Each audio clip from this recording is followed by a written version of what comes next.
तुम साफ तौर पर एक टॉप अमीर परिवार के वारिस हो, फिर भी अपनी गर्लफ्रेंड के साथ तंग हालात में रह रहे थे। लेकिन जब तुम अपनी पहचान बताकर उसे प्रपोज करने वाले थे, तब वह तुम्हारे खरीदे हुए शादी के कपड़े पहनकर एक बड़े स्टार के कॉन्सर्ट में चली गई। एक लाइन मैंने अपनी जवानी से शादी कर ली ने तुम्हारा दिल पूरी तरह तोड़ दिया। दिल टूटने के बाद तुमने तुरंत ब्रेकअप कर लिया, लेकिन उसने उल्टा एक दिन में लंबा पोस्ट लिखकर तुम्हें ही धोखेबाज बता दिया। चारों तरफ से आ रही गालियों के बीच तुमने बस शांति से अपने घर फोन मिलाया। अगले दिन तुम्हारी असली पहचान हर जगह ट्रेंड करने लगी। उस समय तुमने अपनी 5 साल की गर्लफ्रेंड लियू रूयान से ब्रेकअप किया था। उसने तुम्हें रोकने के बजाय उल्टा तुम्हें निकम्मा कहकर गालियां दी। ये सुनकर तुम चुपचाप कॉन्सर्ट से बाहर निकल गए। बारिश तुम्हारे चेहरे पर गिरती रही और तुमने सोचा, क्या मैंने अपना फर्ज पूरा कर दिया, अब मुझे अपनी जिंदगी में वापस लौटना चाहिए। ये बात तुमने खुद से भी कही और अपने पुराने आप से भी। ये सोचकर तुमने अपने पापा को फोन लगाया। जल्दी ही फोन के दूसरी तरफ से एक मजबूत आवाज आई, तुम बदमाश लड़के, बिना काम के मुझे फोन नहीं करते, बताओ क्या हुआ, क्या गर्लफ्रेंड ने ब्रेकअप कर लिया? तुम अपने पापा के स्वभाव को अच्छी तरह जानते थे। अगर सच बता देते तो बड़ा हंगामा हो जाता। इसलिए तुमने कहा, पापा कुछ नहीं, बस कॉलेज शुरू होने में कुछ दिन है, सोचा घर आकर रह लूं। उन्होंने कहा, ठीक है, मैं तुम्हारे कजिन को भेज दूंगा लेने। इतना कहकर उन्होंने फोन काट दिया। तुम सोचने लगे, कौन सा कजिन? लेकिन अब कुछ नहीं कर सकते थे। बेबस होकर तुमने एक टैक्सी रोकी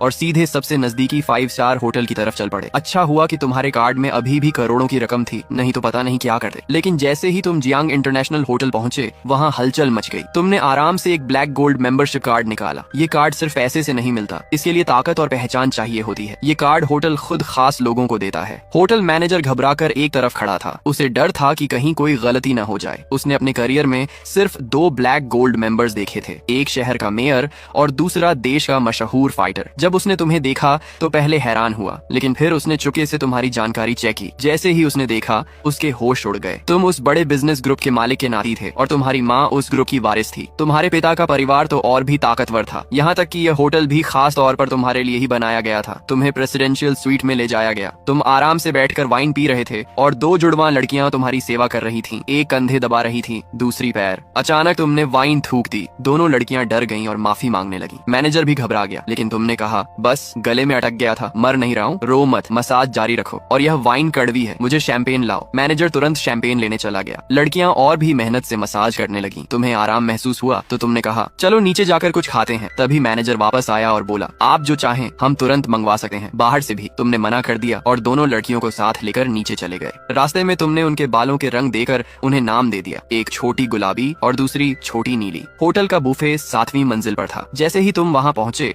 खाने की खुशबू फैल रही थी, लेकिन तुम्हारे आने से किसी को ज्यादा फर्क नहीं पड़ा। इतने लोगों के बीच सबसे ज्यादा ध्यान खींचने वाली चीज शायद तुम्हारे पास खड़ी जुड़वां लड़कियां ही थी।